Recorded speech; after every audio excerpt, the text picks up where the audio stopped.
Good morning, Mr. Law. Good morning, good morning. Hi. Good morning, everybody. Good morning, GM. Good morning, good morning. Welcome to Sri Academy. A very good morning to our respected principal, Ms. Shunglu, our vice principal, Ms. Banerjee, our chief guest, Mr. G.M. Kapoor, all our eminent speakers, and our dear audience. To have an auspicious beginning and the successful execution of all our upcoming events in this celebration of the World Heritage Week, let us join together for a short prayer dedicated to Devi Saraswati, Goddess of Wisdom.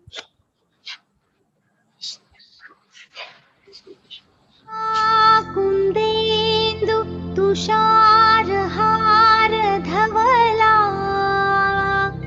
या शुभ्र वस्त्रावृता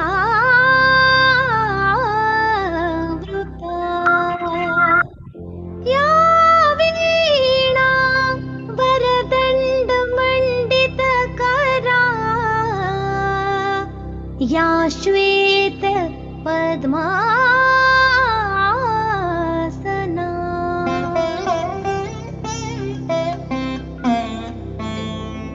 या ब्रह्माच्युत शङ्कर प्रभृतिभिः देवैः सदा वन्दिता सा मां पातु Saraswati Bhagwati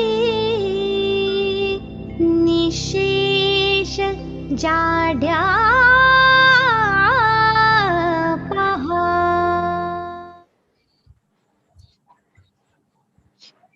Om Peace, Peace. It is often said that people without the knowledge of their past, origin, and culture are like trees without roots. Therefore, to know our city of joy more closely, in today's event, we'll take a virtual walk around our city to explore the historical and cultural significance of 5 different communities with the help of our resource persons representing their respective communities. With this, I would request our principal to inaugurate the event and address the gathering. Ma'am, you're most welcome. Namaskar and good morning. Good morning, ma'am. A very special welcome to Mr. Kapoor and all. You muted. Good morning and namaskar. It gives me great pleasure to welcome each one of you here, all our erudite and esteemed speakers. Mr. Kapoor, I know personally for many years. It's interesting, our school motto is deepen your roots and broaden your horizon. And as we move towards progressive education, we feel it's extremely important for every child and every staff and every teacher in the school to feel a sense of gratitude or to feel a sense of belongingness to the culture that we belong. And today is a very important step towards that. The Heritage Club has been extremely active in the last year and a half, 2 years, under the guidance of Ms. Chatterjee and all the teachers. They've been working very hard to bring about this pride and the sense of the past. Today, I would just like to share a few more moments of my past. Really, it's an important step towards that. The Heritage Club communities, we would have people from the Chinese, Anglo-Indian, Parsi, Armenian, and Jewish community. I grew up in a town called Lucknow in North India, which had both the British and the Islamic influences on it, very strong influences, 50 years back. And those 2 decades that I spent there left an indelible mark on who I am today. And I feel a lot of my personality comes from what I saw in school and at home. We would start our day with the Lord's Prayer, scripture classes, wander in the residency, which we had an adjoining in the cemetery, spend time looking up the history of the residency. And in the afternoons, we would weave through the Baradari and in the Imam Bara, and those were the areas we spent our free time playing and visiting. Friends we had, I'm in touch with Khurshid and Shaheen, who we spent all our, the Eid days, and they would come over on Diwali. I also remember going home, and my grandmother only knew one story. She would always tell me stories from the Ramayana, and would tell her that, how come, Dadi, you don't know any other story? But that's what she would tell us. And we grew up listening to so many interesting magical tales associated with that period. And she would make us sit when she would chant the Hanuman Chalisa. So all these varied influences made us really understand and respect each person from whichever background, culture, or religion they were. And I feel that today that is the need of the hour. I felt it refined our personalities, it made us more accepting, more humane, and more peaceful with ourselves. And understanding, as Guruji says in this school, he is our founder, and he keeps talking about Vasudev Kutumbakam, how we must all learn about each other from childhood, about each other's culture, and accept and live together peacefully. So congratulations on organizing this virtual walk, which is amazing. I cannot imagine. I have done the actual walk, so this is amazing opportunity for our children, and I'm very happy to inaugurate it. This is being done with support with Intach, under their helmship. And thank you once again for doing this for us at Sri Sri Academy. Congratulations. Thank you so much, ma'am, for sharing your experiences. You have always been a constant support for all our endeavors. This event would not have been a reality without the guidance and support from our chief guest, Mr. G.M. Kapoor. Mr. Kapoor needs no introduction in any gathering of heritage enthusiasts in Kolkata. He has been associated with Intach since 1984 and is today a member of the National Governing Council and Executive Committee, as well as the state convener of West Bengal and Calcutta regional chapters of Intach. Today's event is a joint initiative of Intach and Sri Sri Academy. We are indeed privileged to have Mr. G.M. Kapoor with us today as our chief guest. I now request Mr. Kapoor to kindly address the gathering. Sir, you're most welcome.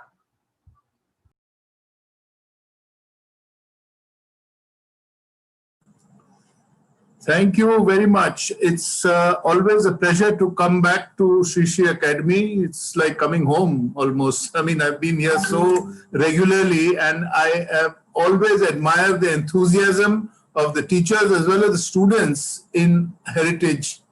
And that's why I am always available for any activity in heritage-related activity as far as the school is concerned. And I've already told Anuradha that whenever you require my service, always available. So anyway, I would like to mention briefly about the World Heritage Week, which is actually celebrated from the 19th of November to the 25th of November by UNESCO. UNESCO has designated this as the World Heritage Week, and basic purpose being to create awareness of heritage worldwide. And this year's theme, I think we have very aptly chosen our activities, because the theme for 2020 is shared cultures, shared heritage, and shared responsibility. And the aim is of which is to raise awareness about values and conservation of our heritage sites. The theme resonates now more than ever with countries across the world dealing with the health crisis. So, as I said, I think our choice of the activity today is very apt, because it's about shared heritage.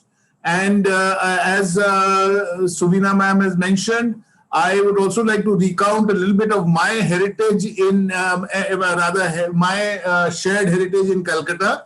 I, in fact, have grown up here, and Vinny is from the same school as I am. And I remember that many years ago that all the members of these various communities were very much part of that school. And in fact, most schools in Calcutta, I would say, especially the English medium schools at that time. So we had Armenians, we had Parsis, we had Chinese, we had a lot of Chinese. A lot of my Chinese friends are now migrated to Canada and all that, but we're still in touch. A lot of Anglo-Indians were there, and all the communities were represented in equal number, and we felt as one big family. There was no discrimination. There was no, community or communal feeling, I would say. There was nothing of that sort in those days. We grew up as a family, and today also I maintain ties with everybody. And I think that is the most important message which I think must be carried forward. And I am delighted to be able to help organize this, where all these communities which are part of the Calcutta ethos are all present here. So without much ado, I would request the organizer to take it forward. Navpreet has been very kind to help in taking this virtual walk, and I'm sure you will have a delightful experience. Thank you very much. Thank you so much, sir, for setting the tone right for our event today. And now it's time for us to introduce our presenter for today's event, Ms. Navpreet Arora. Ms. Arora is an ex-student of Calcutta Girls High School and a graduate from Presidency College. She did her MBA from Eastern Institute for Integrated Learning and Management. After completing her education, she worked for a period of 16 years in the mutual fund sector. It was in 2016 that she decided to quit her job and pursue her passion of exploring Calcutta and sharing and showing the people of Calcutta its hidden beauty. She's very passionate about her dreams and is working very hard to make it a reality. It was in 2016 that she established her company, Fun on Streets, with the aim of promoting theme-based walking tours in Calcutta. Her objective is to enlighten tourists and locals about the rich culture of Calcutta and to cherish its beauty through a different lens altogether.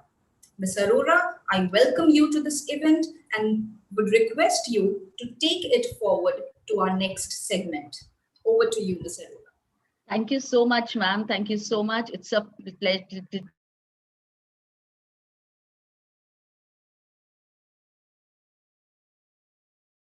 Ma'am, you are on mute. Navpreet, ma'am, you're on mute. Not audible Okay. to us. It's fine now? Yes, ma'am, absolutely. Good morning, and I welcome all of you to this very special walk in this very special week. So this walk is all about, as Supriya ma'am said, showing you a few things which are right in front of your eyes, but we don't see it. They are there, but we don't see them. So, staying in this city, we know how cosmopolitan it is. Various people stay here, various communities stay here. And the theme of this walk is to delve a bit more further into this theme. So we all know that this city has been home to various people, the Armenians, the Portuguese, the Jews, the Parsis, the Chinese. All of them have been staying here, and they have been staying here as early as the 18th century. And the reason being that Calcutta was a very important place. It was the capital of the great British Empire, the second most important city after London. So many people came here to try their fortunes here. Now, when a community comes and settles in a country which is not their own, Okay, apart from a place to stay and a place to work, the third most important thing which they do is to build a place where they can do their prayers. And these people who came here, they built a constellation of beautiful religious buildings in and around an area which was at that time known as the Grey Town. Now, why the Grey Town? Grey Town because these people set up their their town in a place which was between the white town where the English stayed and the black town where the Indian stayed. So these people, neither being the English nor being the Indians, they made this Grey Town where, if I might use the word, East met West. And hence this town started, which was an amalgamation of various people here. Now, when times are right, and if the school can do a physical walk, the children will see that the most unique feature of this walk is that the places of worship of various communities are within a walking distance. So if you give me around 1.5 hours time, I can take you through various places of faith which belong to 5 to 7 communities of this city. So without any further delay, I'll start my walk. And the walk will commence with the very lively community, which are the in Indians. And the most important hub of these people in central Calcutta is the Barracks. Now, Barracks, if you see historical records, this area or this lane was known as the Miru Johnny Lane, Miru Johnny Gully, and it came to be known as the Barracks only after these 7 blocks of buildings were created to settle the American soldiers during the World War who had come to this city. Now, these American soldiers did not want to stay here. They thought it was below their standards to be staying here. They opted to stay in the fort, and hence these barracks which were made were leased out to the growing Anglo-Indian community of Calcutta. So if you happen to go there, you would see that these are 7 blocks of similar looking buildings, beautiful ones with green shutters and red walls. And they still stand like that even now. And these blocks, as I said, were made and were made for the soldiers, but given to the Anglos, and they stayed here. But now it's a mix of people who stay here. And the most important feature of this lane is that if you kids would be seeing the Christmas carnival on Park Street. But if you ever have the time to go here, you would see how beautifully the festival is celebrated here. The lanes become alive with lights and music and dance. And it is a beautiful festival feel here. Another very important feature of this precinct is that, though we as a country are obsessed with the cricket, but here hockey is a very favorite pastime. So you would see kids playing hockey in these lanes, and many important hockey, legends like Leslie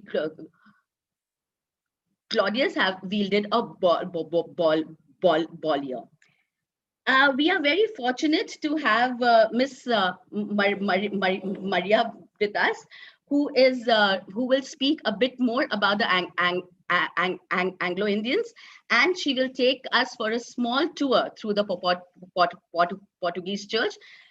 To introduce her, she is a PhD research scholar at the Department of Geography in University of Delhi.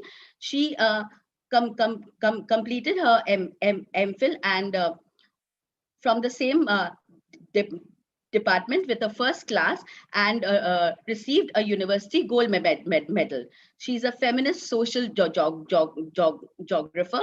As a young Anglo Indian, she takes interest in uncovering the identity and present status of the Anglo Indian community in the city.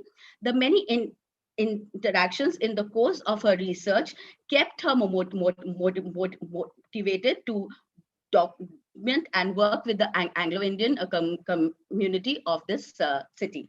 So over to her. Maria, if you could just mute yourself, please. Yes, I hope I'm audible enough, Preet. Yes, you are. Okay. Thank you, and good morning to all present.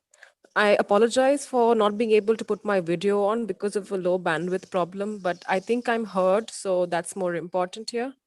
A very warm thank you to Ms. Chatterjee and Mrs. Shunglu for inviting me to speak on the Anglo-Indian community of Kolkata at this event. Very broadly speaking, the Anglo Indian community refers to a population of mixed descent. That is, they are a group of people who trace their family roots from a European ancestor in their paternal lineage or the male line.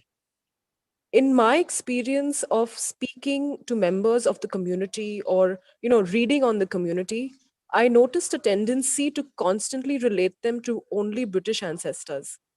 And this I felt was factually incorrect because in the definition of Anglo Indian, which is mentioned in Article 366(2) of the Indian Constitution, it clearly mentions European descent. And European descent can be British, can be Scottish, Portuguese, Dutch, or French, among others.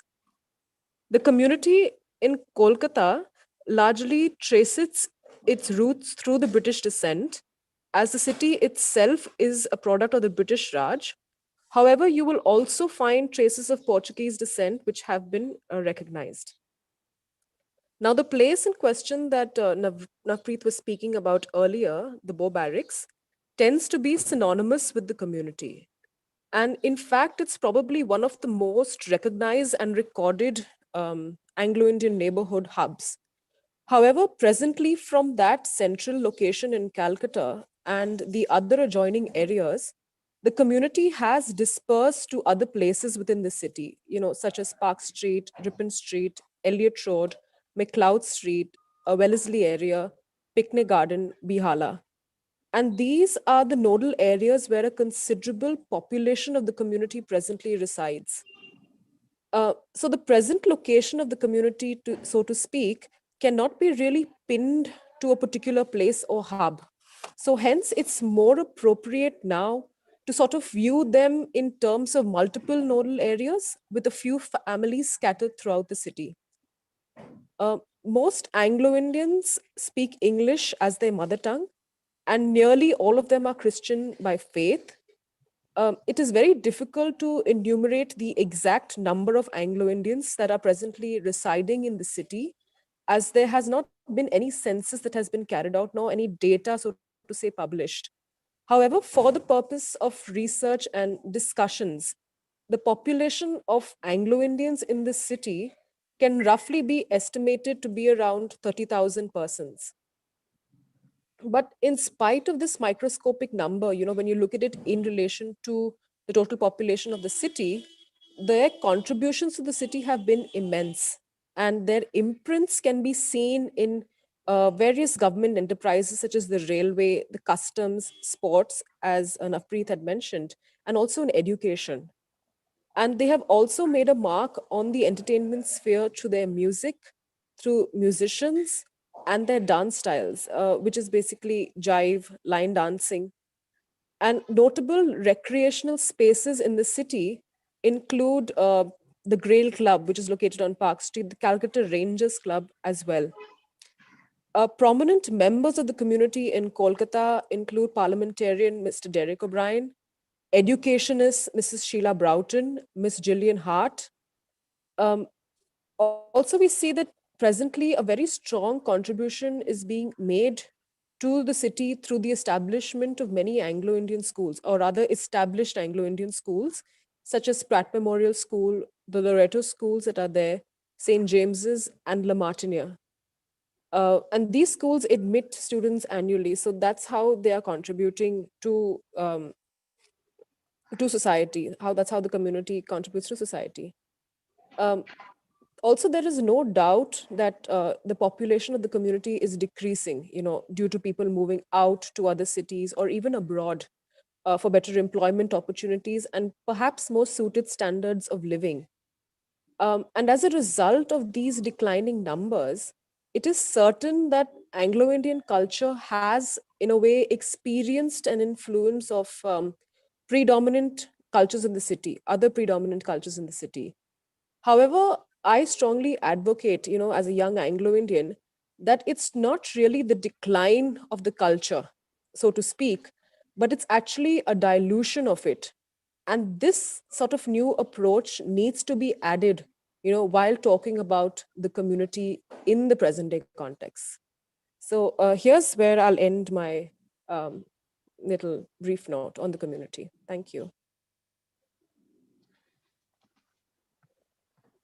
Thank you so much for it was very very insightful. Now we move on to the Parsis here. So we are very fortunate enough to have Mr. Cyrus.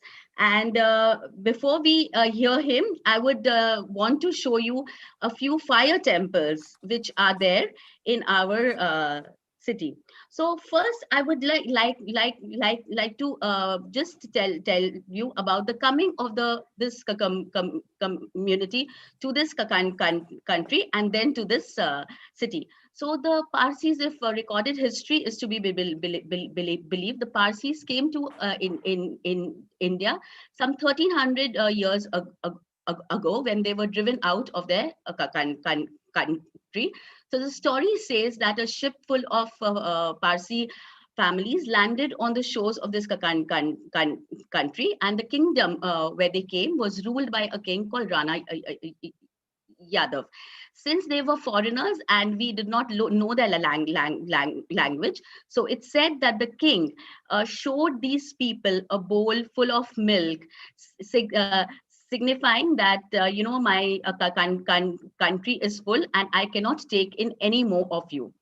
To which the priest who was accompanying the people mixed a spoonful of sugar in the milk, signifying that they could be accommodated and that they would only add sweetness to our country. So that's how the Parsis started staying here and settled here. Now, if we go by some written translations in a magazine called Navroj, it is said that the first Parsi came to the city some 200 years ago. A British officer by the name of John Cartier, when he was posted from Surat to Calcutta, he brought in the first Parsi here, who was a gentleman named Seth Dadabai Beramji Banaji, and he came and settled here. He became very wealthy and established trade relations with China and Burma, and used to trade in opium and silk. Now, the first Parsi temple, the pictures of which you can see here, was set up in the year 1839. You can see this plaque in the center where the date is there. So this first Parsi fire temple is established by a gentleman named Rustam Ji Banaji in a street called the Ezra Street. The date, as I said, was 1839. It was a beautiful temple surrounded by pillars, and all around it were sprawling gardens. Unfortunately, now the sprawling green has been encroached by a light market, and nothing remains here of the temple, except for these lone pillars which you can see in the third picture. Though the Archaeological Survey of in India has, taken over the temple, but nothing much can be done because of certain legal problems. Another temple which is there in this city and which is functional is a temple in Metcalf Street, and this is established in the year 1912 by another Parsi gentleman who went by the name of D.B. Mehta. You can see his name here. Now, Mr. Mehta came to this city in the year 1846, if I'm right, and he made a huge cotton empire here. He set up a mill called the Empress of Cotton Mill, and he started a small fire temple in his own house, which was in Canning Street, after they had a dispute with the Banaji family. It was only after his death that his wife and son made this beautiful temple, and they shifted the holy fire from the house to this temple, which is still here on the first floor in a huge giant urn. Now, the ground floor of this temple is a place where this community gets together to celebrate their festivals. And the first floor is where, as I said, the holy fire is there, and the first floor cannot be accessed by the non-Parsis. On the ground floor is this beautiful brass plate of Faravashi, which is their symbol. So it's a male body with wings. Also on the ground floor, you can see this beautiful clock, which was specially made and sent to this temple way back in 1908.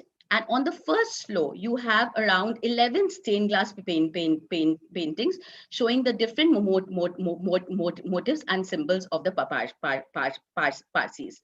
Here are a few pictures which Mr. Cyrus had shared. So this picture on the left shows the priest working in the temple. As I said, that on the first floor, no one other than the Parsis can go. So here we can see the priest, working on the holy fire. And on the right again is a picture of a few priests, doing a very important ceremony, which was known as a Jashan ceremony. As I said, we are very fortunate to have Mr. Cyrus with us, who will tell us a bit more about the community. So in introducing him, Mr. Cyrus was educated in St. Xavier's School and College. He got his BCom from Calcutta University. He's a sports commentator, TV presenter, and has anchored programs for ESPN, Star Sports, 10 Sports. He is the ex-chairman of the Royal Calcutta Turf Club and is on their board now. He is a member of the West Bengal Minorities Commission, representing the Parsi community, and is a trustee since 2001 of the Calcutta Zoroastrian Communities Religious and Charity Fund. He is also a resident director of the Calcutta Parsi Amateur Dramatic Club for over 2 decades. Over to you, Mr. Cyrus. Thank you so much, Navpreet. Thank you. Well, I think Navpreet's filled you in a lot on when we came in and what we've done. We did arrive a long time ago, but in Calcutta, we've been here for over 2.5 centuries. Mr. Banaji was the first man to come in, and as she said, one of the first things that they did was to set up a fire temple on Ezra Street. Now, Ezra Street, Lenin Sarani, or what used to be Dharamtala, Beau Bazaar, were all places which were very different to what you see today. All it was a very, very major area where the Parsis came and settled. In fact, my own family, the Madden family, goes back a long, long time, and they had a house on Dharamtala itself. The Parsis in Calcutta, as we said, have been here over 250 years, and the contribution that they've made has been vast. That, I think, would be an understatement, and it's been there throughout the country. It's a minuscule community. You wouldn't really call it a minority. Today, we are just about 390 Parsis in Calcutta. So it's really come down tremendously to what it used to be.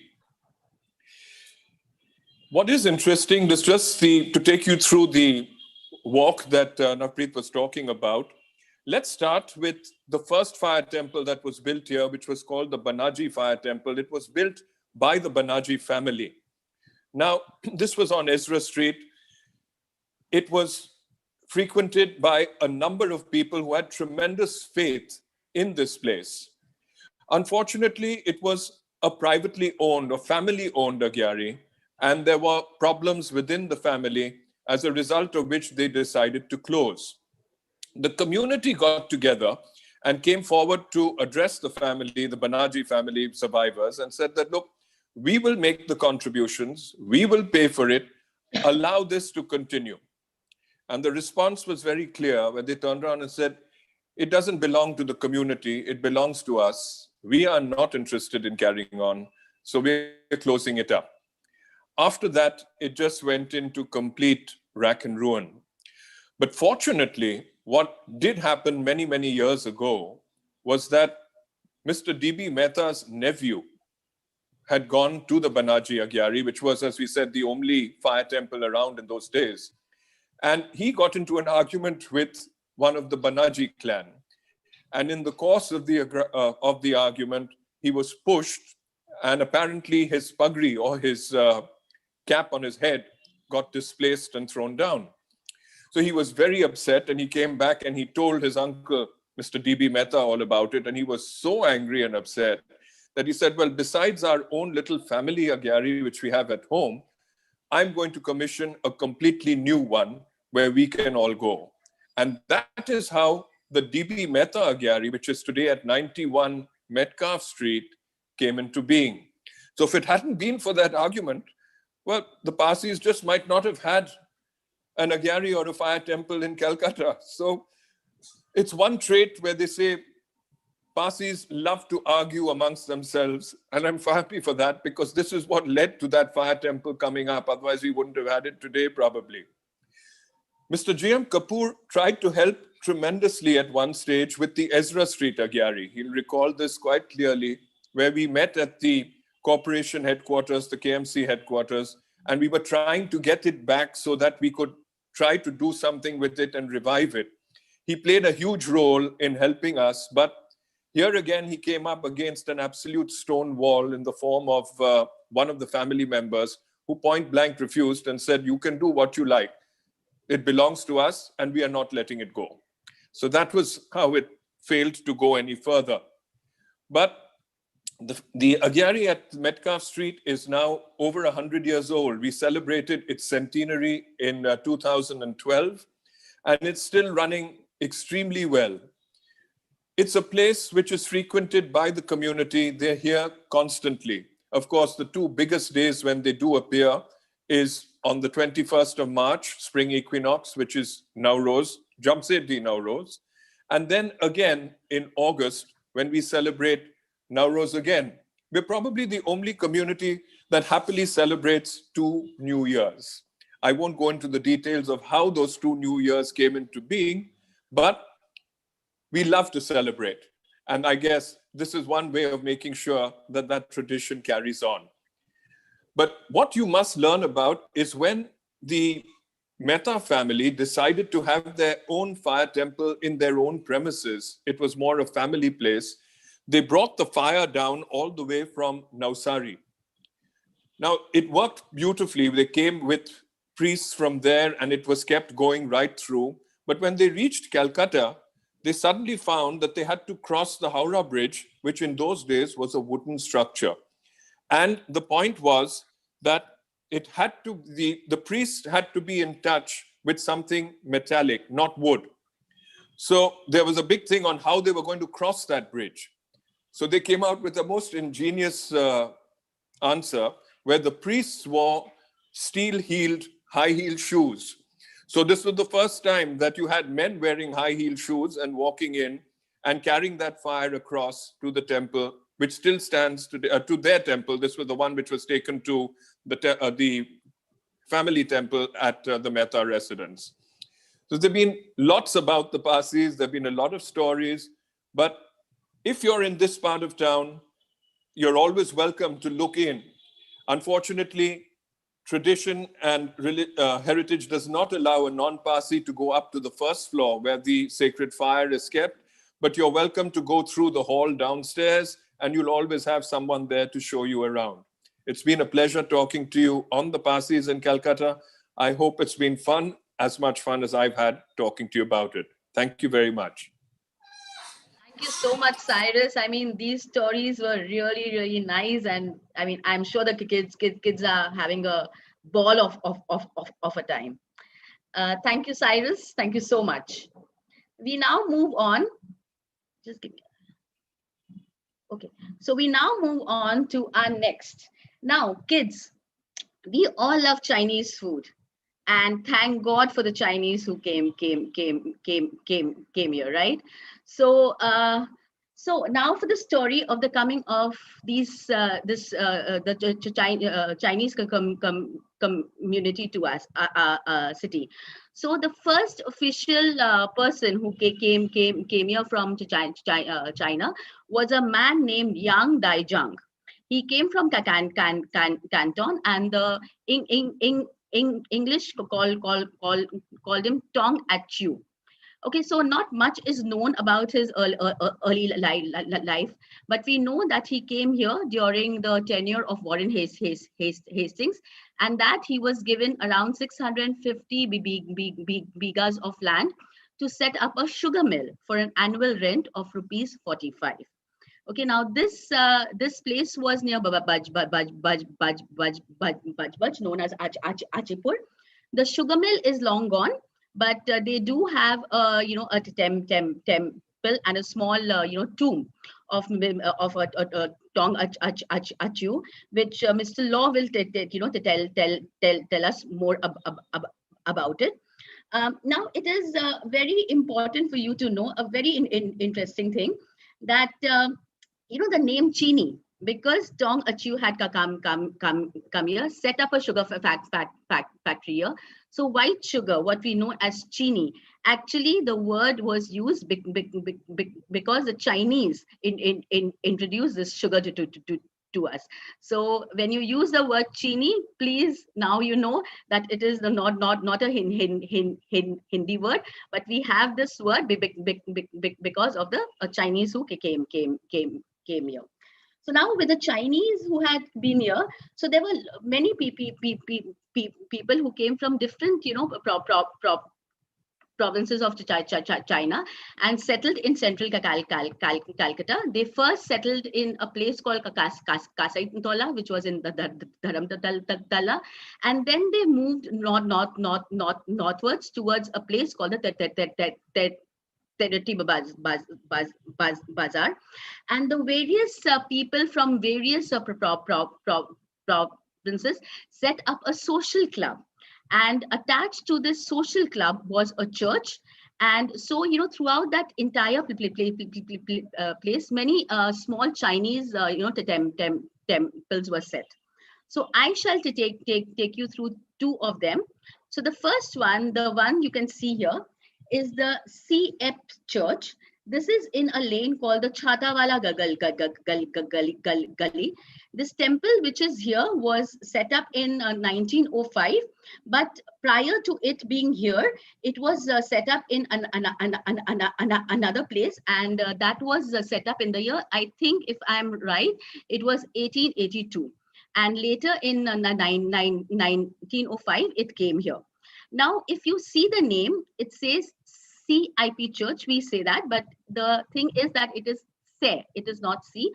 Se meaning four, because people from four provinces of Canton had come here and is established this church.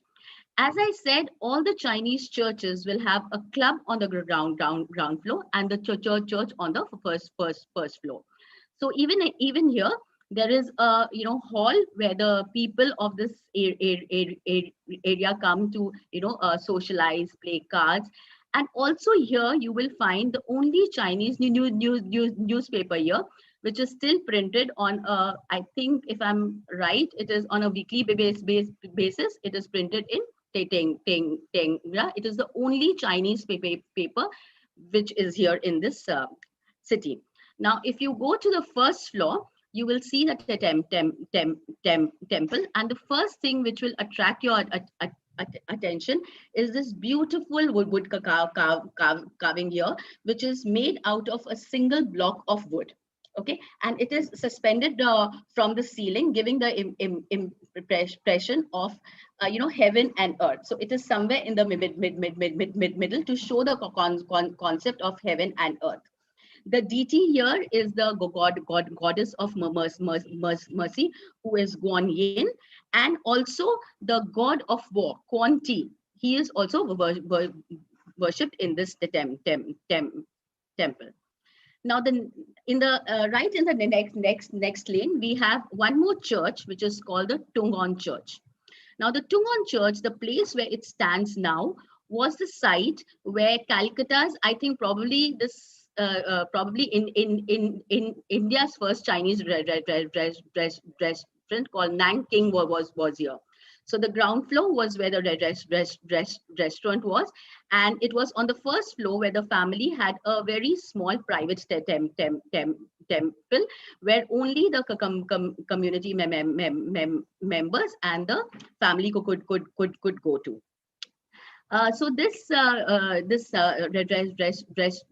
restaurant was started by the O family, O family, in 1925. And this was such a fancy place that it said that there were, violinists at the gate.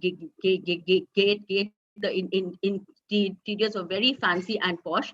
And it was so famous that, big stars like Raj Kapoor is supposed to have been here. And it is said that he used to stand at this balcony here and wave at the crowds.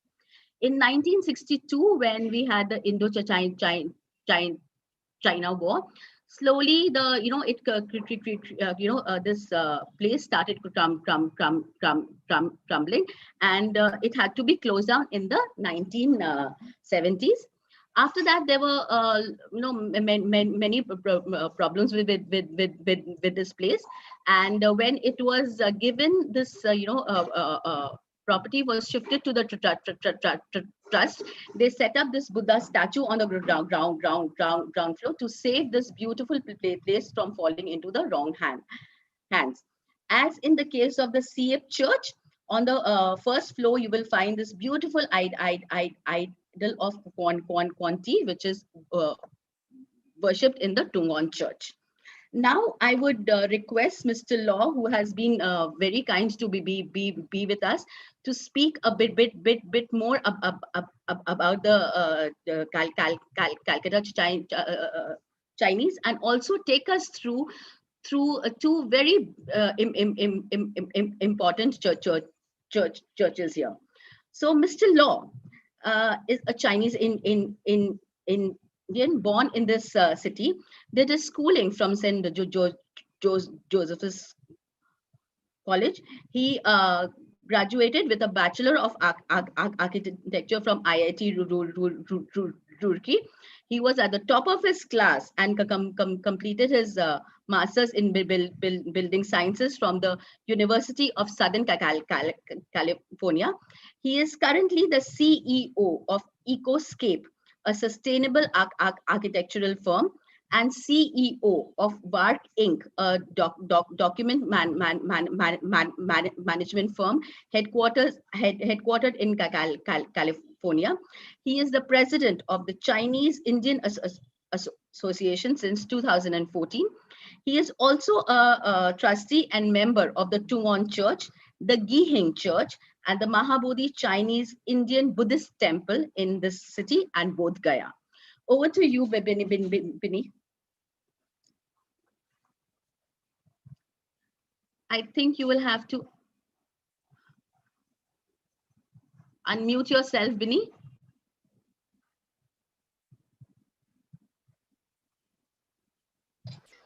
Okay. Can you guys see the screen I'm sharing? I'm trying to share my screen. Just a moment. Can you see the shared screen? Yes, we can. If you could just show us the slideshow. Yes, I'm trying to show the slideshow. I don't know why it is not coming. Is the slideshow coming now? You could just enlarge the screen, I think. Mr. Binny, can I just guide you? Yes. Click on that box, yes. Is this how we do it? All right. Perfect. Okay. Thank you so much, everybody, for giving me this opportunity to share our Chinese Indian heritage with the students over here. First of all, in keeping with this digital age, since it was a walk, I have taken the liberty of making it a hyper walk, where I try to travel even 30, 40 kilometers away from Kolkata to show the places where supposedly the first proper settlement happened. Like we just talked about that thing. So when did our ancestors arrive in Kolkata? So the Chinese and India have been sharing a very deep, long connection, going back to about 480, where Fahian, a scholar, had come to India. That's almost 1700 years ago. There was the exchange of education and information. Scholars went from India to China, and then from China to India. They traveled over here. Then Huan Sang was the next traveler who came to India in about 650 AD, and he studied in Nalanda University. After that, the first documented settlement happened when in Achipur, Napi just talked about when Mr. Thong Achu came over here and was granted 650 bighas of land. It is said that he was given a horse and said, ride this horse as much as you can, and whatever land you can cover, that is yours, to set up your sugar factory. So that's how he came over here to set up a sugar plantation. He brought in Chinese workers to work in the sugar plantation and the factory. And some say this is the first Chinese settlement, but although undocumented, there have been the Chinese settlement in the central Kolkata long before that too, where there was a very thriving trade in opium and silk. In fact, the Tagore family has a very deep-rooted connection. Mr. Rabindranath Tagore, Kavi Guru Rabindranath Tagore has a deep connection. The whole family has a deep connection with China, with this trade in silk and opium going back many, many years. And in fact, they speak, a lot of the family members speak fluent Mandarin too. So when they came here, this temple that they set up over here, this is where most of our Chinese people go for their prayers. And every year, Chinese Indians come from various parts of the world, those who have immigrated outside, and they come to visit Achipur. This place is on the banks of the river Hooghly, and they come here, which is about 40 kilometers from Kolkata, and they come here to pray to the ancestors, the first ancestor, the great-grandparent of all. And so this is, you see how they pray, and it's a very traditional candles that is used over here, and they pray to Mr. Thong Achu over here in Achipur. This is a scene from Achipur that I took from the internet. And in Achipur also, there are various deities that is supposedly brought by Mr. Thong Achu from China, and they represent the god and goddess of earth. So this is the deity that is there in Achipur, and this is unique to that because this deity is not there in other temples. Then, of course, prayers are offered to the symbolic tombstone, which is shaped in a horseshoe. The Chinese, there are about 6 or 7 Chinese cemeteries. where you will see this horseshoe-shaped tombstone. It is the for luck, obviously, and people pray over here. And of course, his original tombstone probably washed away, and so this is just a reconstruction. But yet, people go there every year during Chinese New Year. Within a week or two from Chinese New Year, busloads of people travel from Kolkata to Achipur to pray and pay respects to him. In fact, it is said that this temple was actually built in 1718, long before Mr. Tong actually came to Kolkata, came to Achipur. The name Achipur itself, in fact, actually was named after Mr. Tong Achu. It was Achipur, so it became Achipur. And we celebrated 300 years of this temple in 2018. It was a very big celebration where almost 700 attendees had come. And professional dancers and musicians had come from China to perform in this temple. So this temple is celebrated 300 years, and the other temples are equally old, 200 and many, many years. Now I go to this, travel back to the central Kolkata. We talked about Tuman Church, we talked about Sri Church. There's another church over here, which is one of the oldest church of the 6 churches that are there. Of course, when I say church, it's a misnomer. The people back then did not know any better, and because all the religious places were named church, they named it as a church too. It is more a temple nowadays, you would call it. And this was one of the oldest temples, founded in 1820, and there is a written inscription to prove the date of this temple. And most of these temples were dedicated either to the goddess of war or the goddess of mercy, Kuan Yin. You will see that the god of war is there, and this intricate carpentry is because of people who came, carpenters who came from China, from the Guangdong province, who were expert carpenters, and they would take a block of wood and carve out those beautiful things that you will see in almost all of the temples. In fact, in Tuman temple, there are some beautiful carvings too. And there was a large carving that was unfortunately stolen and I think taken out of the country too, during the time that there was some litigation going on with the Tuman temple. Anyway, this Namsun temple also has this exact same carpentry work. Most of the carpenters, Chinese carpenters in Kolkata come from the Guangdong province and they speak Cantonese language. I just take a slight segue from here and talk about this different kinds of Chinese that are here. There are about 5 to 6 people, Chinese languages being spoken in Kolkata. They are different as maybe Bangla and Gujarati. And they are countries where most of them are over here carpenters. And then there is Hakka, where the people also come from the Guangdong province, and they have settled. Most of them have settled in the new Chinatown, what we know as Tangra nowadays, and they are mostly into tanning business. Then there's Rupek, the people who speak the Rupek language. They are mostly dentists, qualified dentists, of which we have right now, I think, over 150 of them spread all over India. And even I did not know this information that there was such a large number of the dentists all over India. And in fact, in the initial days when I was young, a lot of them were not medically qualified, but they were much more popular than the truly BDS dentists. But nowadays, most of the dentists go through the proper channel and they do study the BDS to do dentistry. And then there's another group of people called the Santung people who are from Shanghai, and they have formed most of the dry cleaners in Kolkata. In fact, my family owned 2 or 3 dry cleaning shops.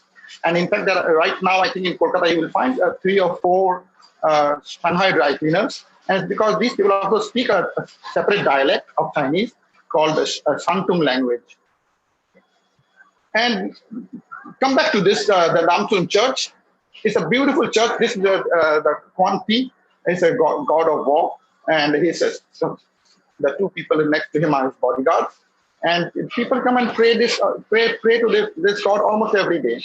And the one thing that I'd like to one interesting aspect that children may find interesting is that they the the Chinese over here have held on to their culture and heritage even far stronger than the Chinese back in mainland China. And we over here still do a lot of the rituals, which when we go back to our ancestral land, we see that people have forgotten those rituals, and they have now modernized, and they are not praying, and it's only limited to a certain smaller villages in mainland China. Whereas over here we still perform those rituals, which is not there in mainland China. This is what you will see if you go to the Namsun temple. You will find this a bell, a ceremonial bell, which has the inscription of the date of when this was constructed. And then you will find some martial art weapons over there in the Namsun temple. This temple. One more. I lost my train of thought. Then I move on to the Yihing Church. All these temples are located within a minute's walk of each other. So from Siip Church, if you want to walk to the Tumon Church, it's just about less than a minute. It's just the next lane. From there, you want to go to the Namsun Church, it's just cross the road over into Damson Lane, which is another minute away. Then there's this Yihing Church, of which I am a member too. This is a temple which is going to celebrate, was supposed to celebrate its 100th year this year, but I think we have postponed it because of the pandemic. This temple also manages the Achiput temple. The temple in Achipur, I think it's a must visit. It's a weekend trip. If you want to go to Achipur, it's by the river Ganga. Beautiful place, and there are various things to see. It's just a short drive, 40 kilometers drive to Achipur, and it is maintained by the Yihing Church too. This Yihing Church is established in this Blackburn Lane, which is a lane inside the central Kolkata, if you all have been there. And we are the caretakers of the Achipur temple, is written out over here. And as told over here, the ground floor is a club. In fact, all the temples was similar. The ground floor is a club where people meet and read the newspapers, play chess, play cards, play mahjong. In fact, right now the Yihing Church is the only church where mahjong is played every day. And for children who don't know what mahjong is, it's just like a card game, but played with blocks made of plastic or ivory or some kind of ceramics, where there are signs and inscriptions on them, which you have to match. It's like a card game, but it is extremely popular with mainly the old generation of people, and they meet up every day. It is something that even I was surprised, because I was out of this games. I have never ever played this mahjong myself. I have heard about it, but when I went back to this temple, every day the people come here and they sit down and they play mahjong, and they come from all the way from Tangra to just to play mahjong over here. It's pronounced Machok in Cantonese and mahjong in English, so we call it Machok. And it's a card game which is extremely interesting. And there are, you see over here, there are several tables, 1, 2, 3, 4 tables of mahjong, where people come in and they sit and they start playing mahjong.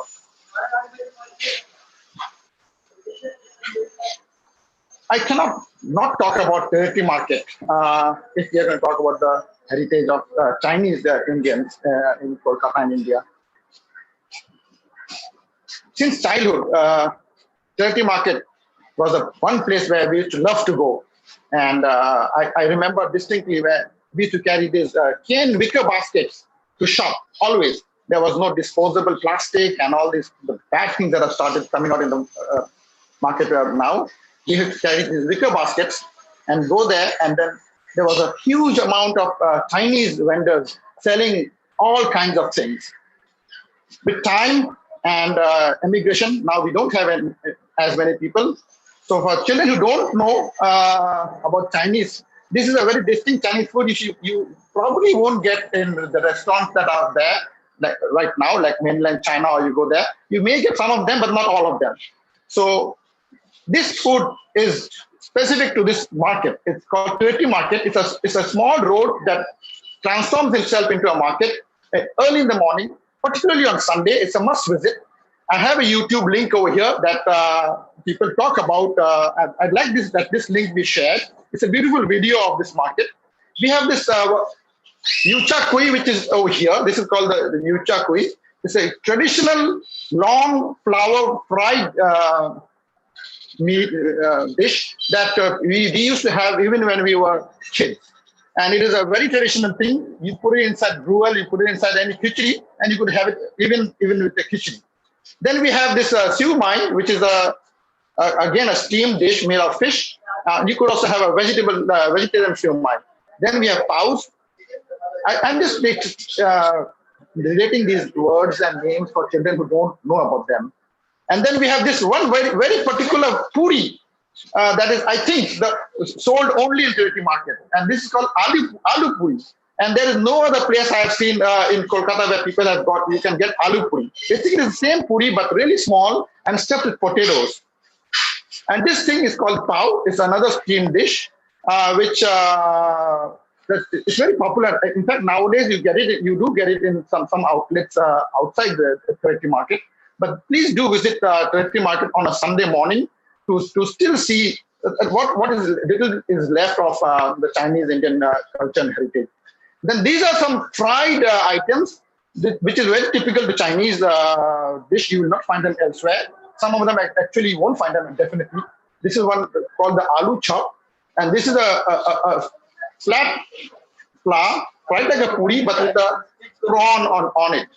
And these are very unique dishes, which we have seen since we were children, and you don't see them elsewhere. So you should visit this Tireti market to taste some of these products over here. I'd like to talk a little bit about our contribution to culture. Well, we had two Chinese language newspapers. They were handwritten initially by people who managed these newspapers. One was in Metcalfe Street. In fact, it was sadly closed down and shut, and the structure was broken down. And then now one is still there in Canberra, this newspaper. It is the last Chinese language newspaper to be published in Kolkata. And I'm very sad to say that maybe we have seen the last of it, and it may not come back after this COVID situation comes out, because the editor had passed away due to COVID. And the next thing I would like to talk about is the traditional lion dance. This thing, again, is something that we have held on very close over here. That is not there in other places. And there's a link up there where you will actually see a person training young Indian boys for lion dance. It's something that the children will find very interesting. With that, I think I should stop talking right now, because I could go on and on, but for want of time. Thank you so much once again for giving me this chance to share all this information with the children. Thank you so much. This was really nice, and a very good trip through the your Chinese quarter. And now we move on to the Jewish quarters, and to help us know the people more and to know more about the synagogues and the various things. We are very fortunate to have Dr. Silliman with us. Dr. Silliman is a woman with many hats. She's an artist, she's an author, she's a scholar, she's a women rights activist, a consultant on gender development, reproductive rights, and in environmental issues. That's a lot, Dr. Silliman. She studied in Loretto House and then in Ireland and in the USA, earning her doctorate from the Columbia University. She has written several books, scholarly works, novels, pictorial essays, and her latest one is Adda, the College Street Coffee House. Now, Dr. Silliman has created a beautiful archive on the rich history and achievements of the Baghdadi Jewish community of this city, and has written and spoken widely about her community, both in India and abroad.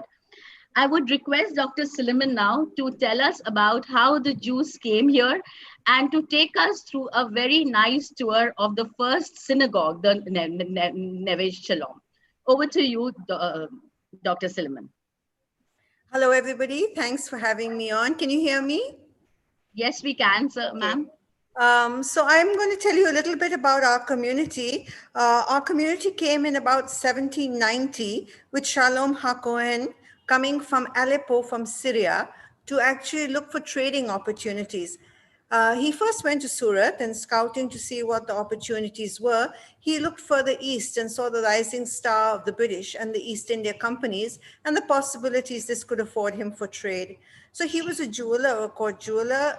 He moved to Kolkata and he first started dealing with jewels and even was the man who weighed the Kohinoor diamond. He was the person who traded and met with many of the princes of India to sell jewels. Realizing that there was much more potential in India, very soon his family came to India. He called them and said, this is a country of great promise. We are a trading community. We've always been traders across the Middle East. And he settled in Kolkata. Actually, it was, they were all very religious people. We are Sephardic Jews. We're conservative people. And our language actually is Arabic. We are Arab Jews, which people don't think of too often. We wrote Arabic in the Hebrew script. He actually came and met with many Armenians who lived in that gray area. We had Parsi, Armenian, Chinese, Portuguese neighbors in the gray town. And he rented the premises for a synagogue, which is the Nevi Shalom synagogue today. And that was where we started praying out of. Very soon, Jews from other parts of the Middle East, seeing the opportunities that were there under British India, also came and settled in Kolkata. And we became known as the Baghdadi Jews of India, even though the first person was my ancestor, Shalom HaKohen, who was a Syrian Jew. My mother's side is Iraqi. We were called Iraqi because Iraq was a great center of learning for Judaism across the East. And we followed the Baghdadi liturgy. And over a period of time, due to problems that occurred in the 19th century in Baghdad, the predominant number of people, Jews who came, were Baghdadis. Now, I heard and smiled when I heard there were 30,000 Anglo-Indians left in the city, and Cyrus said, I was quite surprised to learn there were only 300 Parsis or so left in the city. Well, we are not even 20 Jews left in the city. I'm not talking about 20 Jewish families. I'm talking about 20 Jews. Our community is mostly very aging. Many of them are very elderly. And they're people who just never left. I'm one of the few who is from an old Jewish family, but came back with my mother, who is now 90, almost 91, to settle in Calcutta about 10 years ago. So we are very few in number, but we never were that many. The maximum number of Jews that there were in the city was 4,000 or 5,000, which was during the war years, when our community of 4,000 got expanded as Jews from Asia came to Kolkata for refuge, Jews from China, Jews from Burma, etc. The Jews were always very welcomed. In Calcutta, we built 3 wonderful synagogues. Today, this oldest synagogue, the Nevi Shalom, is the newest synagogue. Now, that sounds weird, but what happened is that we built it, as the community grew, the Nevi Shalom was too small. And so they decided to build the Beit El synagogue, which I hope you'll see a couple of slides of. Will you be showing them a couple of slides of the synagogue? Yes, So you'll see the Beit El. I call it the queen of the synagogues. It's in Pollock Street, a very beautiful synagogue. But as the Jews prospered and did very well, Ezra Street is a very wealthy Jewish businessman. So David Ezra and his family decided to build the Magen David synagogue, and they were going to break down the Neve Shalom, and in that larger compound, build a very large synagogue, the Magen David. And most of the community was on board, and they were going to do this. And when the beautiful Magen David synagogue was built, which you'll also see slides of, it's the largest synagogue in Asia, though the other Sephardic Baghdadi synagogue in Pune says they're the largest in Asia. So I'm not sure. We're both competing with each other, and which is the largest, and I guess it depends on how you measure it. We're the 2 largest synagogues in Asia. the there was a fight that developed between the people of Nevi Shalom and the Magen David, because they thought that the Magen David today would be called the Nevi Shalom. And they didn't like it that there was going to be a name change. And they didn't like it that the Ezra family, was showing their clout. And so basically, after they went through a very long case, a legal case over whether they should be or shouldn't be part of the synagogue, they rebuilt the synagogue in 1912, which is why we have three synagogues in Kolkata, two pretty glorious, the Nevi Shalom, the smaller, and there were a couple of small prayer houses in the city which are no longer. So that's a little bit about my community. I should say that, like the Parsis, we had an outsized imprint. We also, like the Chinese and the Parsis, were very involved in the opium trade. That's where Jews made a lot of their money, especially the Ezra family. Parsis and Jews actually dominated that trade. At that time, it was legal. The Jews then also, when it became no longer possible to deal in opium, dealt in real estate, and a lot of Calcutta's premier real estate was owned by Jewish families. The Ezra family is the most well-known, but there were many other wealthy Jewish families. For those of you all, because you all are many students on this, and I'm sure many of you enjoyed going to the zoo like I did when I was a student, or I'm not sure if today's students enjoy the zoo so much. Both the Gabe House and the Ezra House were donated by the Jewish community to the city of Calcutta, because they were also lovers of animals. Besides the three synagogues, we also have a Jewish girls' school. It's one of the oldest girls' schools in the city. I think it's about 1860 or 1880 that it was formed. And it was formed for Jewish girls because they were worried about proselytization in the Christian schools. There's also a Jewish boys' school, which still runs today. And we have a very large cemetery in Nakeldanga. So that tells you a little bit about our community. We had a lot of people who were trailblazers. Much of this is documented in my archive, jewishcalcutta.in. But for students of today who may be interested in Bollywood, Jews played a major role in the development of Bollywood, because women from other communities were not allowed to act. So some of the stars of both the silent screen and early Bollywood were Jewish actresses with Hindi names. And there's a wonderful video on YouTube for those who want to watch called Shalom Bollywood, which tracks it. Now, once we know about the Calcutta Jews, where the Baghdadi Jews, it's also important to know that there were other Jewish communities in India, one in South India, which is very different from ours, which came many, many years ago, and they're Malayali speaking. And then the white Jews of Cochin, who came in the 16th century, which is a distinct community in South India. I believe there are not even 5 or 10 members of that community left. Our largest community is the Bene Israel community. It's in Bombay. They actually believed to have come as part of when the destruction of the Second Temple happened. They lived for thousands of years in India, in villages along the Konkan coast. They still are the largest community in Kolkata, in India. There are about 2,000 or 3,000 Bene Israel Jews. They have their synagogues as well, and there was a Baghdadi community as well. What's interesting about the Jewish communities in India today is they're expanding. There have been 2 other Jewish communities, people who have claimed their Jewishness and been recognized by Israel as well, most importantly in the Northeast. So that tells you a little bit about a community that was welcomed in India, that came when the British came, actually benefited from the British Raj and all the economic opportunities it afforded them, diversified their interests, spread and had a very, very strong mercantile impact from Baghdad all the way to Shanghai and then in London. There are Jewish Baghdadi communities across the Middle East, where all you see the same kinds of synagogues that were formed and small communities that interacted with each other. And they have left India, not because of any anti-Semitism. The only time there was anti-Semitism in India was during the Portuguese time, when Jews from the South faced anti-Semitism by the Portuguese, which was a foreign intruder into the country. And also we saw an anti-Semite attack most recently in Bombay, where it was Muslims from outside the country who came and attacked an Ashkenazi, which is a Western Jewish community. So the Jews left. They have actually continued to do very well across the world. The diaspora has moved to Los Angeles, to London, to Israel, to Australia, and continuing to flourish. And what does happen very often is, like the Chinese community who come back home to do their prayers in Achipur, Jews, Baghdadi Jews from all over the world come back to Kolkata and come back to India to visit their roots. They have a great love for India and continue to make an important connection with India.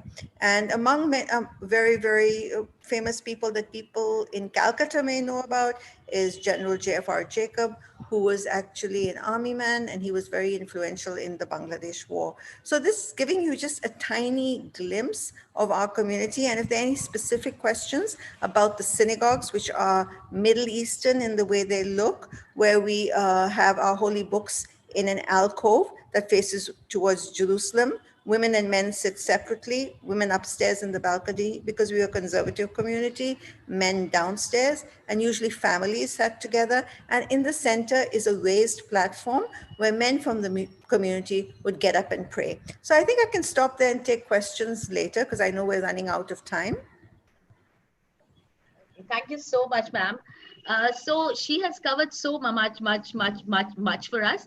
So in this slide, you can see the three pictures of the Neve Shalom. This is the view from the ladies gallery. The women who used to sit here, and the men below. This is the facade of the Bethel Synagogue in Pollock Street. This was made in the year 1856, and here you can see the two very important signs here. This is the Star of the David, and here is the menorah. As Dr. Sullivan said, that this was the platform from where the men used to pray, and this was known as the bima. And so the men used to pray from here and conduct the service. And at the end of the hall was this sacred place where the sacred, Torah rolls were kept. On every synagogue will have a structure wherein you have this half dome, which is filled with stars, and the sacred place will have this inscription in Hebrew. If I'm correct, it says, "Know who it is before whom you stand." Right. So this is a structure which is common to all the synagogues. Also, you will have these three, sacred sheets, beyond which the Torah rolls were kept. And again, if I'm right in my pronunciation, these sheets were called the parochets. And Parochet. Okay, parochets, which used to be put on the body of the people who had died, and then they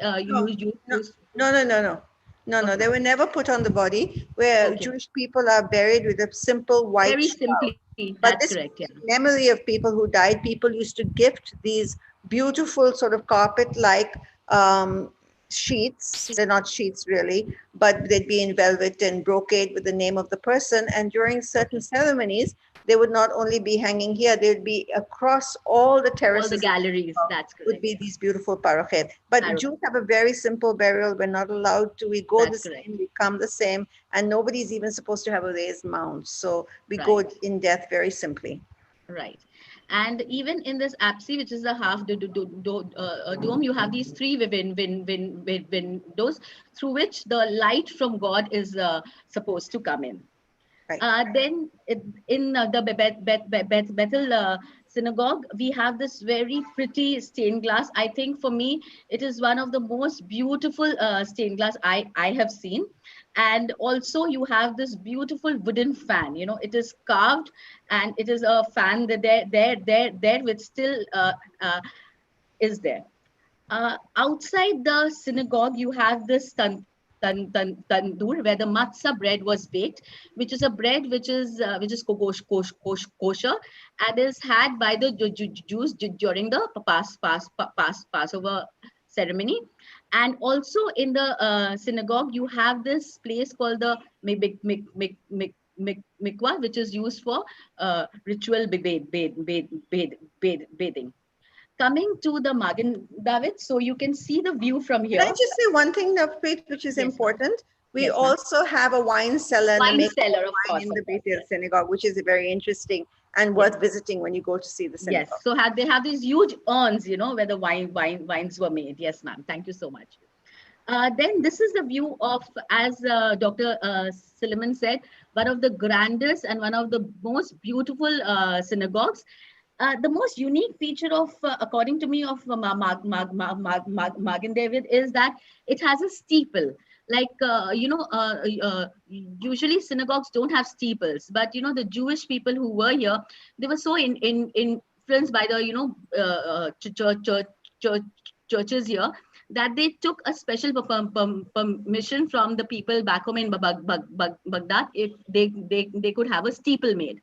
So this steeple was made, and this view on the left hand side is a view which I have clicked from the street across, and it is said that this brown color building was not there when this synagogue was made, and people could walk in through a very beautiful carriageway.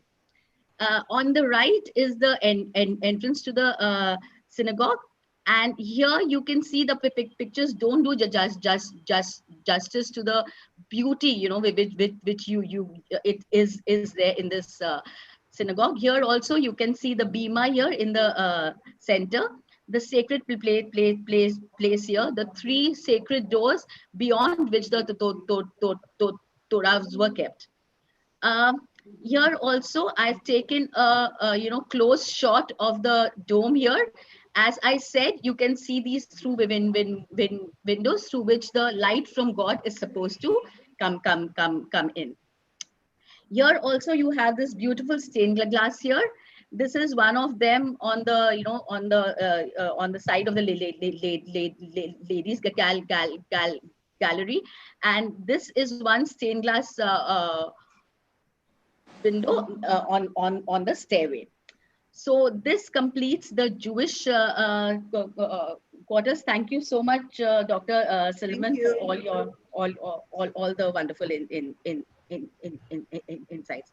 Last but not the least, we'll come to the Armenians. Now, though we have chosen them to come last, but you'll be surprised to know that they were amongst the first to come here. In fact, they were there in this city even before most of the Europeans came. In fact, in the Armenian church, there is a grave of a lady called Reza Bibi, which says that she died in the year 1630. So they were that old. So this is a church which is one of the oldest in the city. The Armenian church was built way back in 1707. It was then built as a very small, wooden church, but it got burnt down. And later in the year 1724, this beautiful church was built in a very narrow and a very crowded street called the Armenian Street. So on the left is the church as it stands now. And on the right, you can see that it is a church as seen in an etching of 1910. So you can still see the same kind of structure now also. Now the church is very nice from inside. It has a altar which is made of marble. It has a cross. It has Jesus's the gospel text, and it has, if I am right, it has some 12 candles to show the 12 apostles of the Savior. Also on the altar there are three very pretty paintings. If I'm right, Susan, you can correct me. They are of the Holy Trinity, the Last Supper, and the enshrouding of our Lord. Now, around the church, as I said, is the churchyard where there were graves. On the left is the oldest grave, which says, I mean, I don't think you can see it in the picture very clearly, but it is said that this is a grave which dates back to the year 1630. Also surrounding the church are graves of some very prominent Armenians who contributed a lot towards the cultural and the economic well-being of this city. You have the grave of J.C. Goldston, who at a point in time was supposed to have some 350 buildings built in Calcutta. So the Saturday Club was built by him, the Queen's Mansion, the Nizam's Palace, to name a few. On the right, you can see the grave of Mr. Arthur Stephen. He was the man who has given us the beautiful grand hotel. So the contribution of the Armenians to this city was immense. And now I would request Miss Susan, who is with us, to speak a little bit more about this community. Susan has been associated with the Armenian Church from 1997, and she was elected the committee member and has been warden for the church for the past 10 years. At present, she is in her 23rd year of association with the Armenian Church. Over to you, Susan. Thank you very much, Nampreet, for having me on this show. A very good morning to all of you. I'd just like to make a very short, brief speech. Firstly, I would like you all to know that the Armenian community actually belonged to the Orthodox community. And the Armenia, the country, was the first to adopt Christianity. Armenians were very prominent. They were in the business, and around the 17th century, Emperor Akbar invited the Armenians to come to Calcutta, West Bengal, where they settled. They worked as merchants and dealt with spices, silk, muslins, etc., and some also became architects. Several Armenians settled down in places like Chinsura, Kolkata, Chennai, Dhaka, and Murshidabad, and they were doing their businesses from there. They became very important in the trading community. A merchant named Khoja Petros, he constructed a bridge in Chennai over the seas of Adia River, which is located on Armenian Street. It is still there till today. You can go and see. There's a plaque where it's mentioned. Several churches also were built by Armenians, namely our main church, Holy Church of Nazareth, which is the second oldest church in Kolkata.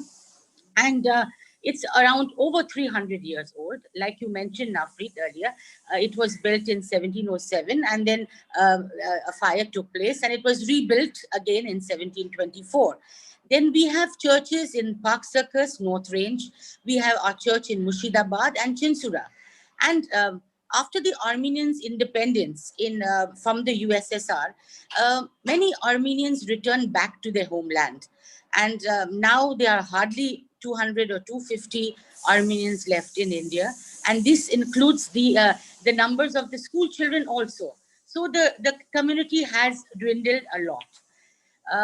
The Armenian Church is a charitable organization who takes care of the community by providing allowances, medical, and accommodation to the people.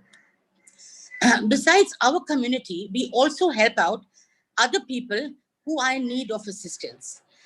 We have set up a lot of medical centers in hospitals like RG Kar, Dum Dum Municipality, Rabindranath Tagore, the Rotary Shankar Netralaya for the eyes. We have also put up a center for the called Anandagar for the AIDS children. This we have helped out in many ways by donations and by giving equipment to these hospitals, and which has really come handy for the people. Even this Institute of Neurosciences, which is on Park Circus opposite Malik Bazaar, we have funded there too, and we have opened up a center there also. So in this way, Armenians have been very helpful out, and although the numbers are dwindling, but we are carrying on. And now with little mixed marriages, we hope to increase the population. Another very famous personality of the Armenian community was Sir Paul Sheeter, who was born in Calcutta and studied in La Martiniere School. He went off to Hong Kong, where he became a very famous businessman there.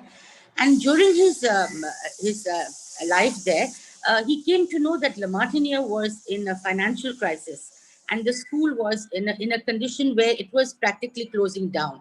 Immediately, he funded the school, and he helped out in La Martiniere. And till today, at the assembly, they take his name in prayer. So this is not forgotten. So these are the things that Armenians have left behind. Although we have dwindled, but we are still very much there. We have our services every Sunday at different churches. And we also have a school called the Armenian Philanthropic Academy, where we have boarding section for the children. And children come from Armenia, they study, they do their college, and they go back. And some children are sponsored also to different countries. But this is how we carry on.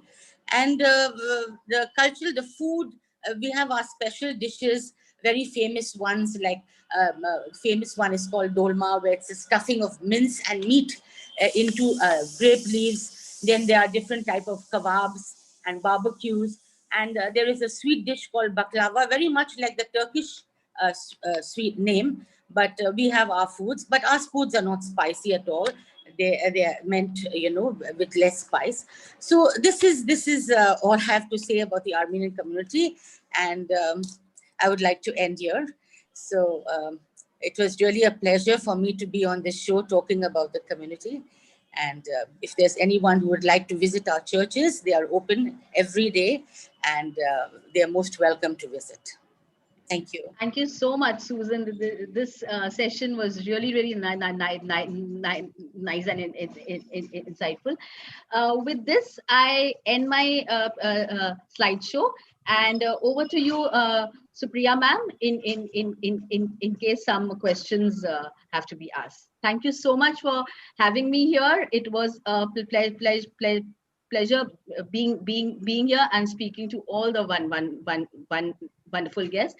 Thank you, Mr. GM Kapoor, for giving me a chance to be here and being with this beautiful people here. Thank you, sir. Thank you so much, Navpreet ma'am. You were excellent. And what do I say? It was an amazing, truly amazing, experience for all of us. Very informative and truly insightful. We are running out of time, so we do have questions from our students who are very, very excited and are watching us live on YouTube. But I don't think so we can take up these questions now. And this is my message to all our viewers, to all our students watching us live. Dear children, we will definitely, organize another session with these wonderful speakers to answer all your questions. Hope you won't mind. And with this, I would now request our Vice Principal, ma'am, Ms. Taki Banerjee, to say a few words. Over to you, ma'am. Thank you, Supriya ma'am. A very warm morning to our chief guest, to all our guest speakers, teachers, and my dear students. No one would have ever thought of such a day where we would talk about, or rather take a virtual tour of our city, sitting far from each other. Today's event was an extremely enriching session for each one of us.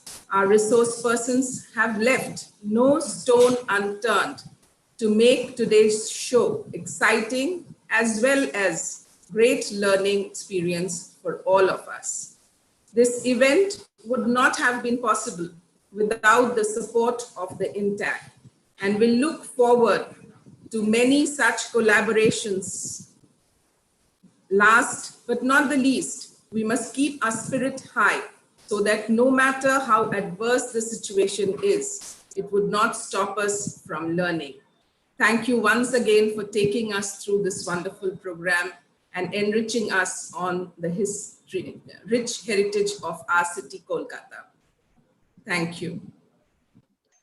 Thank you so much, ma'am, for your words of appreciation and encouragement. And I would now request Ms. Anandi Banerjee to deliver the vote of thanks. Thank you, Supriya ma'am. Good morning to all present here. It gives me immense pleasure to deliver the vote of thanks for this event.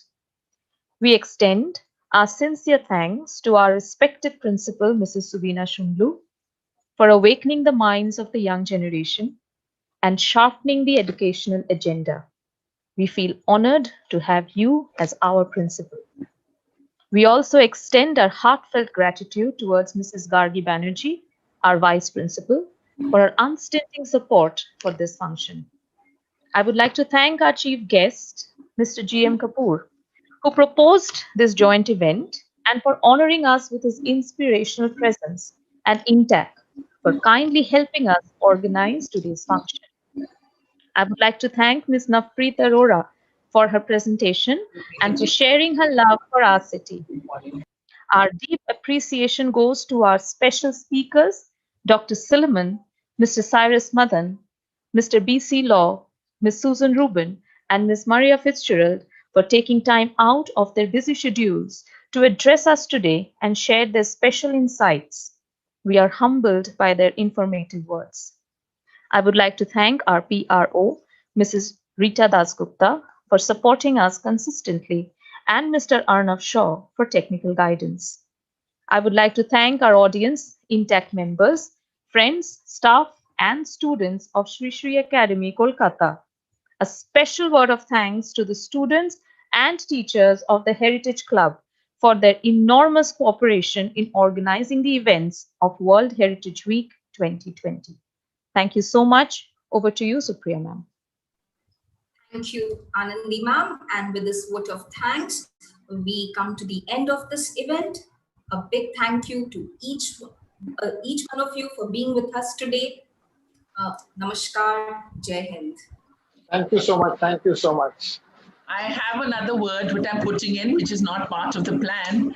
I feel that we must collate these questions and then send it, because if it sparked off even a little bit of interest in children, that they want to know more about Calcutta's multicultural past, I think it's very important that we, even though we run out of time, because the whole purpose of this morning is that. So, Suprema, I'm going to request you to please collate it and then share it with everybody, because we want to know if there's something else that they want to know. So this is very important for me, right? Absolutely, ma'am. Thank you so much. We'll definitely collate it. And very interesting questions have come from our students. So I'm feeling very bad that we can't take up those questions today. But we'll surely do something.